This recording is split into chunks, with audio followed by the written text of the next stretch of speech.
Welcome to the inner world of filmmaking. I'm your host, Tammy Magaro. I'm an editor, podcaster, and still photographer. In this show, I will interview filmmakers in all facets of production and distribution. I'm so excited to have Brett Winn, the co-founder and creative director of the Refinery, one of Hollywood's largest trailer studios, to talk about his new course, The Art of the Trailer. Welcome, Brett. Thank you for having me. This is exciting.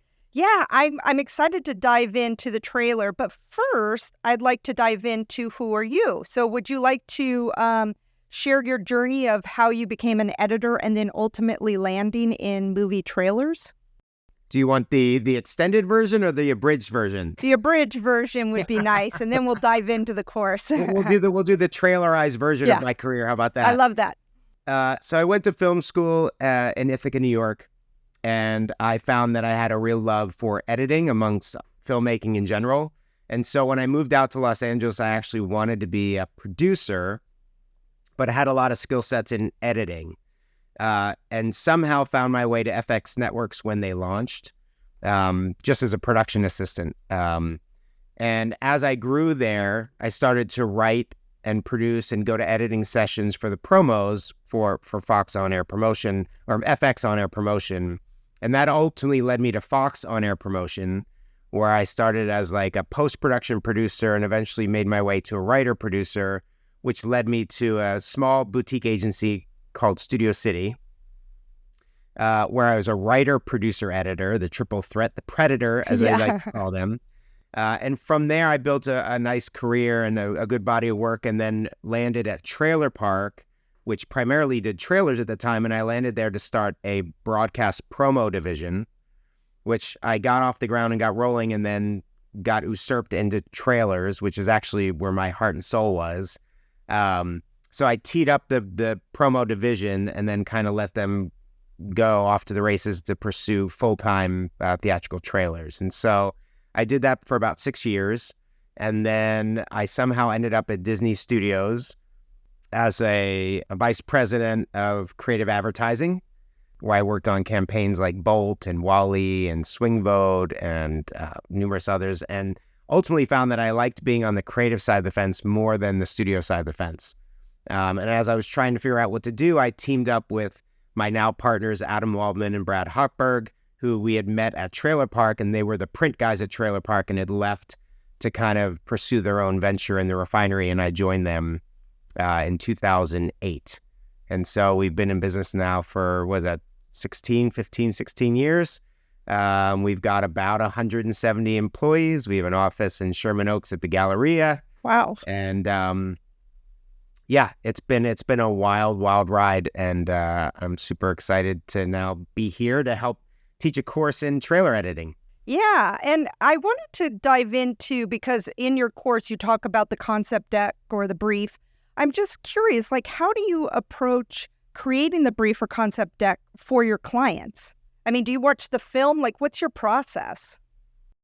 Well, it's interesting. When we're actually doing creative briefs or decks, sometimes they are actually provided to us by a strategic team at a studio or a streaming service or broadcast.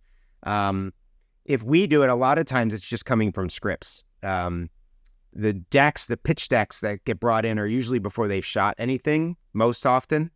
And so we're really, trying to read through a script, sort out how would we market this? Who is the audience? What are the storylines we like? What do we think this is going to look and feel like?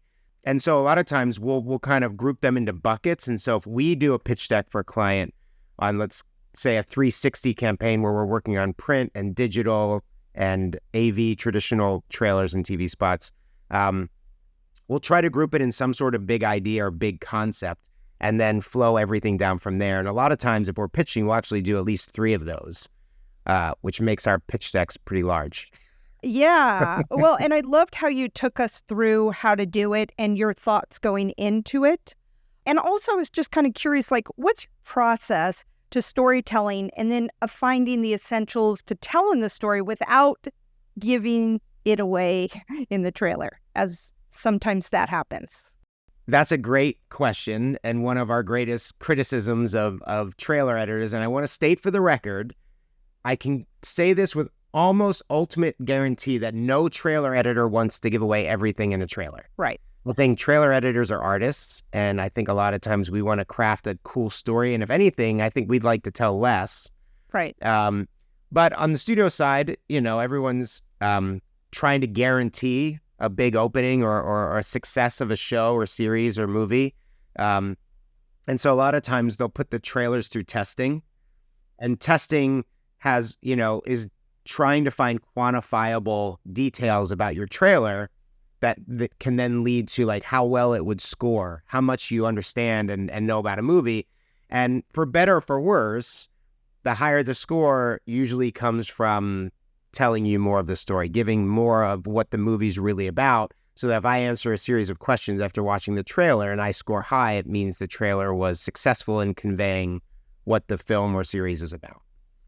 Sometimes they have a tendency to go too far, right? Because we're trying to get that number up. Yeah. And so it often happens that people feel we give away too much. On the other hand, people are like, why'd you give away the best jokes? And my response is, well, if I gave you the worst jokes, you wouldn't be interested in seeing the movie. Right. Yes. Yeah. So same thing with the best scenes, right? It's like, would this Mission Impossible film that just came out be anything without that motorcycle jump? Right. Well, Right. yeah.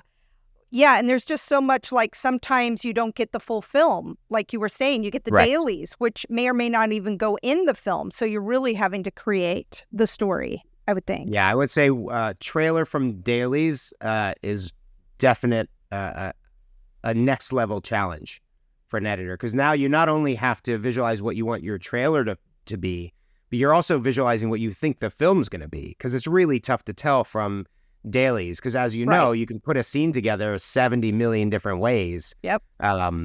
So you're really guessing. And by the way, you're also not sure which takes the director liked or didn't like. A lot of times they'll do multiple lines that you don't know which one they're going to choose. So it's a challenge. A lot of times I think that our teaser, a lot of in a campaign, there might be a teaser trailer, which shows less, and then a follow-up trailer, which shows more. And so usually by the time you do a full trailer, you've got at least an assembly cut of the feature. It's usually not from dailies at that point. So the teaser and then the full trailer, where would the teaser go?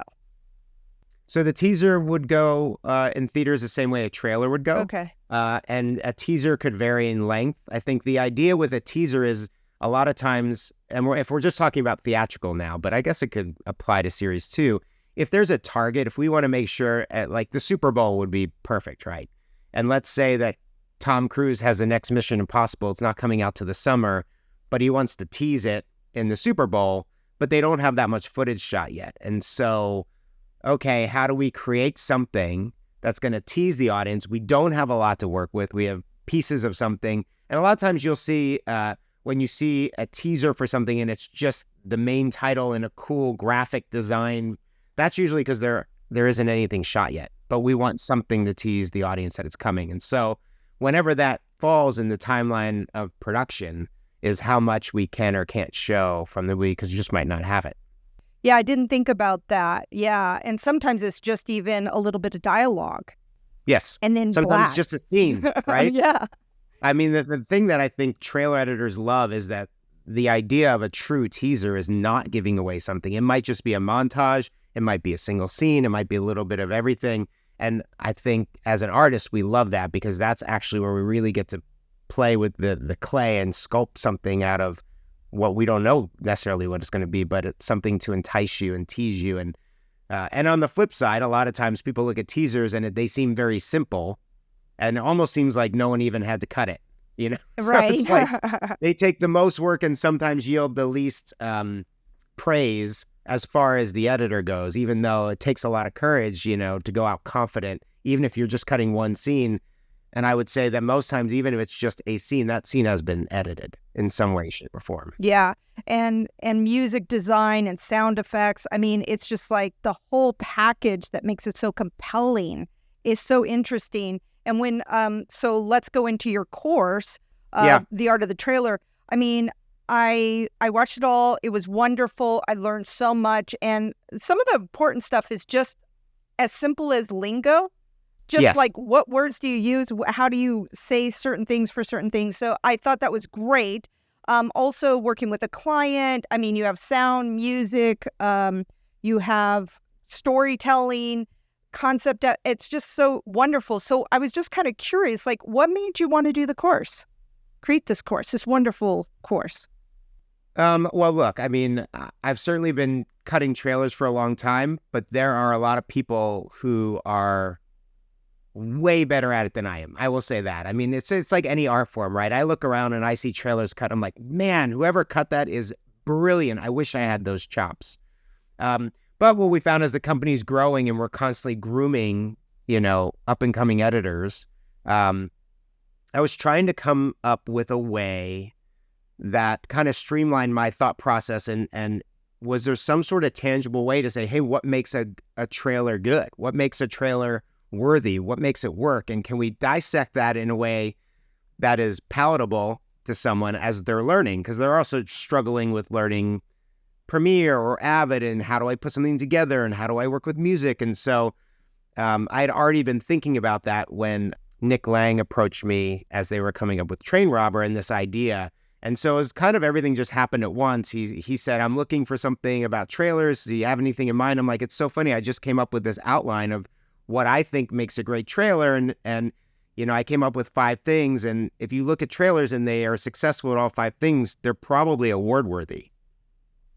And it isn't rocket science, right? I feel like when you really break it down, they actually seemed overly simplified when I said them out loud. And at the same time, I feel like, sometimes we just need it spoon-fed in a way that's like, yeah, of course that makes sense. I just didn't think about it that way. And we've recently, after doing the course, implemented like a kind of a worksheet for our staff that asks a series of questions in each of the categories, right? So is the storytelling successful? Does it? And then we do a deeper dive. Does it have a beginning, middle, and end? Does it feel like it has a 2-act or 3-act structure that's very clear and delineated? When we talk about music, is the music emotionally engaging? Is the music well executed? Is it cut well to the music? Do we feel like this piece could not exist without this piece of music? We talk about motion graphics. Are the graphics doing something besides giving me a message? Are they creating a mood or a feel or a tone that's additive to what the film or series is? We talk about editorial technique. Is there a technique or style to the editing that's engaging and riveting and makes me remember what you're doing? How are you cutting it to the music? What are the accents? Do I feel a rhythm and a cadence that makes sense to me? Because I feel like there is a language in storytelling in trailer form in 2.5 minutes or less. And it really is a rhythm that people can only process a certain amount of information at a time. And it's usually a few seconds before I need an accent and a moment to breathe, right? Because if I'm giving a piece of information and I don't have enough time to process it, then the next piece of information I give you won't mean anything. And so there is this art of the trailer, which is kind of riding the wave between giving you a piece of information and then accenting it so you remember it, giving you a beat to digest, jumping into the next moment. And then lastly was copy, which even today, I feel like there are 5 things. Today, maybe it's 4.5, because I find a lot of trailers today, we're not using as much copy as we once did. In fact, the copy is still being used. Voiceover is being used less and less and less, unless it's a short form piece. But, audiences change over the years. And I think what we're finding is with the influx of media in today's society, audiences are privy to that idea of feeling sold to, and they don't want to be sold to. They want, just give me the meat. Give me what this thing's about. Give me a flavor so I can decide for myself. I don't need to be sold this idea of like, this is the movie you simply cannot miss, which is what we used to do, right? Right. And today's audiences are smart. They're savvy, and they get fed so much so fast that they want more of the independence of choosing for themselves based on the content. Yeah, I love that. And just, if you don't mind, I'll just wrap off the 5 fundamentals. The great storytelling, compelling copy, interesting editorial, excellent music and sound, and motion graphic styles. Can you dive a little deeper into compelling copy versus interesting editorial? Yes. What's the difference? Well, copy typically it kind of combines with our motion graphics, is what's on screen telling you the story. Is it interesting? Is it memorable? Is it clever? excuse me, we don't want to be pedantic with copy, right? We want something that's additive. So a lot of times I find the copy works best when there's a theme behind everything. Like hopefully you can get the story across in your editorial, but is there a bigger, broader theme? And what is that? And is it poised in a way through copy that is memorable, that I like, and it might be a funny hook, it might be a serious hook, it might be a thought-provoking idea. And if you don't have that, or it's not doing that, you might not need copy, and that's kind of the world that we're in today versus editorial.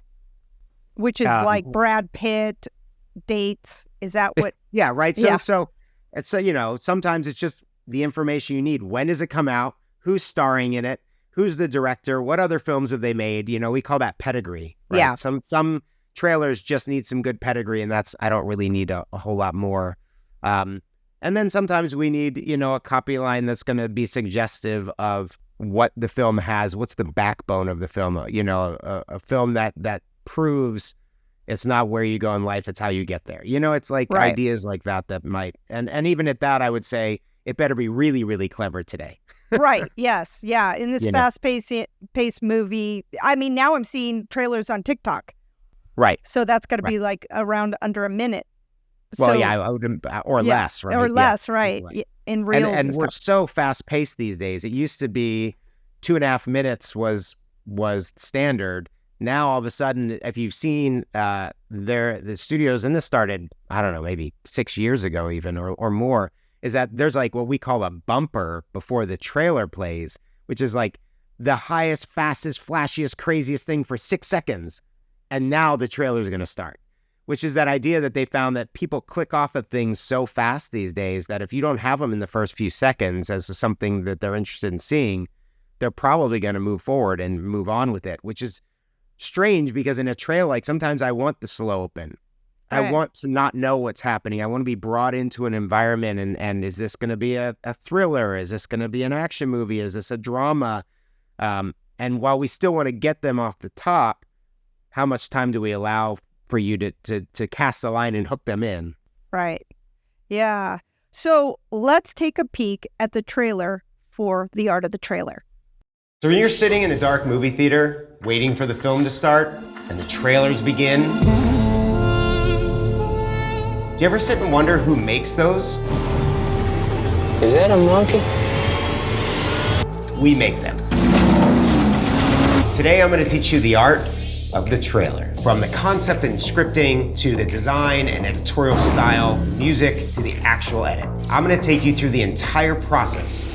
I'm also going to guide you towards launching your own career in the movie trailer business. What would make you a star editor? There are 5 fundamentals that go into making a great trailer. By the way, there's a great little subtle sound design on the head turn there, a little as they're turning heads that gets you to focus. Do something unique, break boundaries, try things, don't be afraid to experiment, because I'm gonna be watching. And we're gonna pull the top talent and we're gonna get them interviews at Refinery or companies just like it. Hope to meet you soon. If you want to cut real trailers, get feedback from the pros, and earn an interview at the Refinery, one of Hollywood's leading trailer studios, you're in luck. The Art of the Trailer course is here to skyrocket your editing skills. This 30-day journey offers 14 lessons and 5 challenges to level up your game. And guess what? As a special treat to our listeners, we've got an exclusive 50% discount available until August 4th, 2023. But if you're listening after August 4th, you will receive 20% discount. Head over to maketrailers.com/innerworld to enroll today. Don't miss out on this opportunity to unleash your trailer making potential. Wow, that was a great trailer. I think that it really is informative of all the stuff that's going to be in it. And I know that there's going to be more in it, which we will talk about in a second. But I just wanted to ask, how do you feel this course will help editors level up their skills? I think the course really takes it back to basics, so whether you're just starting or you're an experienced editor, asking these questions of yourself and your work, I think really helps elevate it. We're the toughest on ourselves, but sometimes it's about asking the right questions of trying to be objective with our work. One of the fatal flaws of a trailer editor is that we can actually cut something and then watch it back so many times on a loop that it actually starts to make sense to us, right? And so I often encourage people to export a QuickTime, look at it without your timeline, not in Premiere, not in Avid, but somewhere else. Take a step away from your computer, stand up, move across the room and watch it. Or better yet, watch it with someone standing over your shoulder. Because all of a sudden you're going to feel the presence of like, ooh, that doesn't work like I thought it worked. Or I can't understand that the way I thought I understood it. Because we tend to get in this, once you know what's coming, you can convince yourself it works. And so hopefully some of these questions that you continually ask yourself allow you some objectivity in what you're doing in such a subjective medium. Yeah, I really loved how you broke down each of the lessons. There are 14 lessons, and I think a little bit more to come.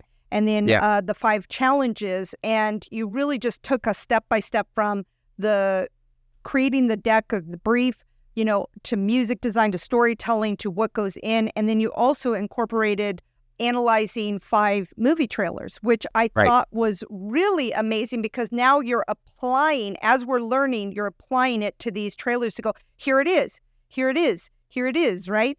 Especially, I loved The Last Night in Soho. It's a great trailer. And it's a the great way, piece. Yeah, and the way you said that it brings you into the world, out of the world, and I felt that I could say this trailer was just as good as the movie was. Yes. Or better. I mean, in a perfect world, we aim for better. Yes. And and so, like, what made you come up, like, how did you decide on the 5 movies that you were going to use? Honestly, I cheated because every year we have the Clio Awards. And so I looked at the recent Clio Award winners and really chose those. And I've been on the jury many years for the Clios, so I've been through that process, which is a fascinating process because it's all of our peers, and whether they're the studio or other agencies, it's everyone doing exactly what we do, and we sit in a room and we kind of hash out why this, like, why does this work better than this? And sometimes those conversations get really heated, especially for titles like Star Wars, where people are like, it's Star Wars, you can't screw it up. I'm like, you can screw it up. I think you can screw up anything. We've gotten these heated debates because they're like, yeah, but it's expected. It's what you expect of Star Wars. I said, well, if you did something else, the fans would hate you. So it's an interesting, and what makes a piece award worthy. And that's where I feel like getting into these 5 things for me of like, does it accomplish these 5 things to the nth degree, really sets it apart and to me makes it award worthy. And we run into this all the time with animated trailers, that a lot of times with animated trailers, you don't have the luxury of adding a whole level of unique editorial on top of it. Like, they're for kids mostly. And so we're trying to create the story and evoke emotion. And so it's an over-reliance on music and over-reliance on really compelling, great storytelling. And sometimes those trailers don't get the credit they deserve because they make it look easy. Yeah. Right? Where there isn't some flashy editorial technique like you might use for an action movie. And so sometimes they get overlooked because you're like, well, that just went together. But when you know how good trailers, great trailers come together, sometimes the art of it is not knowing that it was edited, right? If you can watch a piece and be like, I wasn't even paying attention to the edit, I just was so deeply engaged in the trailer. And to me, we should reward that success. That's success. Yeah. And I just love that that you walked us through everything, but I was kind of looking for an advanced part of this course where we really dive into how you edit the trailer. Is that going to be a part of this? I'm excited to say that is happening. And we've gotten some feedback from people who've taken the course in the same thing. And it was always on the agenda to do. But there was so much information that we got through with these first 14 lessons that we're like, it might just be too much. And so we're going to go back and we are going to shoot that. We're actually going to, I'm going to take a project from beginning to completion and kind of talk through my steps and showing the timeline and how we put together, like, I work in a different way than other people. Everybody has their own unique way of doing it. I always believe that the music is the foundation, is the bed. That's like the bedrock or the foundation of a house that you now stack on.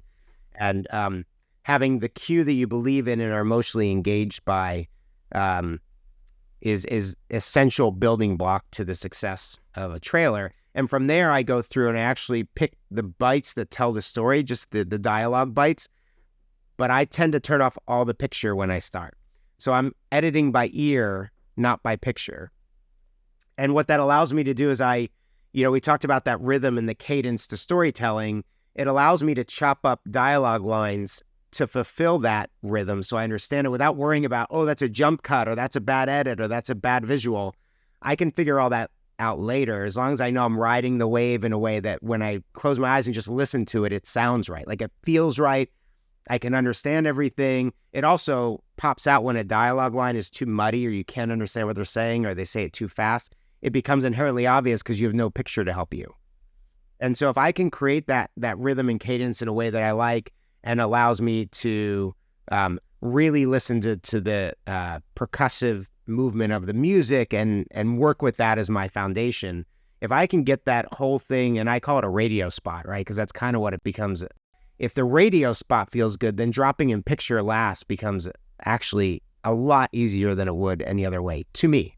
It might be different for different people. So is that because of your musical background? Literally? We'll leave that away. I think so. I didn't always edit this way. I feel like when I started, I talked to other editors who were like, oh my God, I need the music first. And from there, I build everything. I'm like, well, how do you know what story you're going to tell? Like, how do you know? So, I mean, there's multiple processes. Some people like to craft the story first in dialogue, which is fine. I think that's great. If you're like, I want this open, I want this close, I want this turn in the middle, and then I need a couple of pieces of dialogue to get me from point A to point B, or a couple scenes that may or may not have dialogue to get me from point A to point B, and I have those all laid out. Well, now I can put them over here. Now I can build my sound bed and slowly put them in, drop them in where need be. But I've had a lot of success, and it's always a pain point with my up-and-coming editors when I tell them, hey, try it this way, and they don't want to do it. No one wants to do it. And yet I find that when they do it and it's successful, it's undeniable. You know? Yeah, well, I was thinking that's the way that I would probably edit is with the music first, because now you have your time, your time of music, and now you're just adding to that versus you can put all your stuff together, you put the music and it doesn't work, Correct. Or, a pet peeve of mine, and we all, trailer editors have all gone through this at one point or another, is that you cut a whole trailer to a piece of music or two, and the client goes, great trailer, I hate that track. Let's pick another cue, pick something else. And as an editor, that's like, it's deafening because you're like, oh my gosh, now I have to rebuild my whole castle. Yes. And some people will actually take a piece of music and then try to re-edit the music to fit their trailer. And I find that more times than not, that just doesn't work. Like you really have to push everything over in the timeline, start clean, take your new piece of music, drop it in, then start to rebuild your trailer. And sometimes we don't have time for that. Right. I mean, you're running a company, you must be very busy. So how do you do it all? Do you still edit or are you more like overseeing the edits? Mostly I'm overseeing my leadership team who's overseeing the edits. Okay. So I'll get brought in time to time. I still love editing, and there are definitely projects where I'll come in. I tend to find now if I actually am cutting anything, it's more of an idea. I might take a song or cue, whatever, and start dropping in this radio edit to then give to an editor to say, hey, play with this. And I reserve the right to do that when whatever we're doing isn't working. I try not to do that from the get-go unless I'm super passionate about a project. And, if it's a music project about a musician or a car project, which I'm a huge car fanatic, I may take a whack at it because it's a passion project. And I think that that's the other way that we talk about how to build client relationships.